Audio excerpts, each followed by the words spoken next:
আমাৰ এটা মাৰিছে আমি সিহঁতৰ কেইটা মাৰিব পাৰোঁ তাৰ ওপৰতহে খিলঞ্জীয়াৰ অস্তিত্ব ৰক্ষা যিখন সংগ্ৰাম সেই সংগ্ৰামখন থাকিব।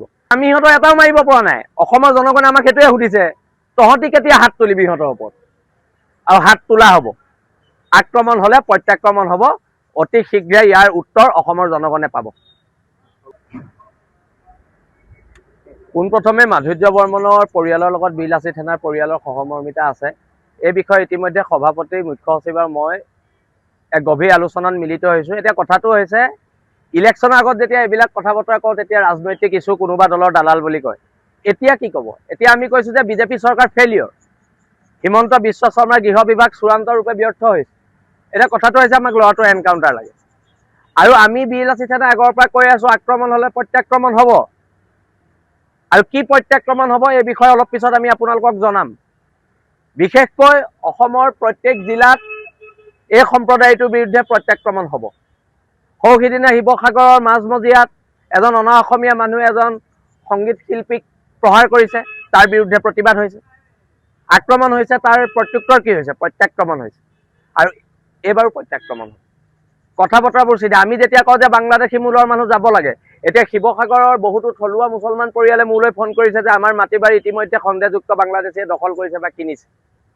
কিন্তু যেতিয়া ৰাজনৈতিক সময়ৰ ৰাজনৈতিক বাতাবৰণত আমি এইবিলাক কথা কওঁ, তেতিয়া আমাক কয় যে এওঁলোক নিৰ্দিষ্ট কিছুমান দলৰ দালাল, নিৰ্দিষ্ট কিছুমান দলে এওঁলোকক পৰিচালিত কৰি আছে। এতিয়া কথাটো হৈছে বিজেপি চৰকাৰে ইয়াৰ দায়িত্ব ল'ব লাগিব। আৰু যেতিয়ালৈকে এনকাউণ্টাৰ নহয়, অসমত কিন্তু ভয়াৱহ পৰিস্থিতিৰ সৃষ্টি হ'ব। তাৰ কাৰণে অসমৰ গৃহ বিভাগ, অসমৰ আৰক্ষী বিভাগ তেওঁলোক জগৰীয়া হ'ব। তাৰ বাবে কিন্তু আমাক জগৰীয়া কৰি লাভ নাই। কাৰণ যদি এজনী ভগ্নীক কোনোবাই বলাৎকাৰ কৰিবলৈ আহোঁতে, বচাবলৈ যাওঁতে এজন ল'ৰাৰ মৃত্যু হয়, তাতকৈ দুৰ্ভাগ্যজনক ঘটনা এই পৃথিৱীত থাকিব পাৰে। আৰু ঘটনাটো ক'ত? ঘটনাটো অসমত, ঘটনাটো বাংলাদেশৰ নহয়। কিন্তু ঘটনাটো অসমৰ ঘটনা, ঘটনাটো বাংলাদেশৰ ঘটনা নহয়। আৰু সেইকাৰণে ইয়াৰ বিৰুদ্ধে প্ৰতিবাদ হ'ব। আৰু প্ৰতিবাদ মানে উগ্ৰ প্ৰতিবাদ হ'ব, গণতন্ত্ৰৰ শেষ স্তৰলৈকে প্ৰতিবাদ হ'ব।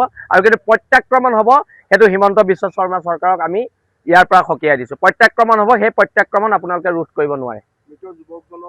ছোৱালীজনীৰ চিকিৎসা হ'ব লাগে, কিন্তু ক্ষতিপূৰণ 5 লাখ 10 লাখ টকা দি এটা খিলঞ্জীয়া ল'ৰাৰ জীৱনৰ মূল্য নহয়।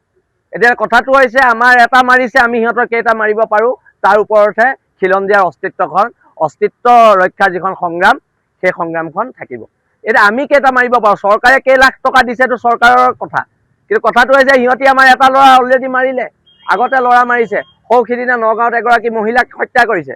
এতিয়ালৈকে এই চৰকাৰ অহাৰ দিনৰ পৰা দুটা খিলঞ্জীয়া মানুহৰ মৃত্যু হ'ল, এগৰাকী মহিলা আৰু এজন তেজাল সুঠাম ডেকা। এতিয়া কথাটো হৈছে আমি সিহঁতৰ এটাও মাৰিব পৰা নাই। অসমৰ জনগণে আমাক সেইটোৱে সুধিছে, তহঁতি কেতিয়া হাত তুলিবি সিহঁতৰ ওপৰত?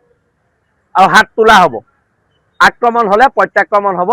অতি শীঘ্ৰে ইয়াৰ উত্তৰ অসমৰ জনগণে পাব।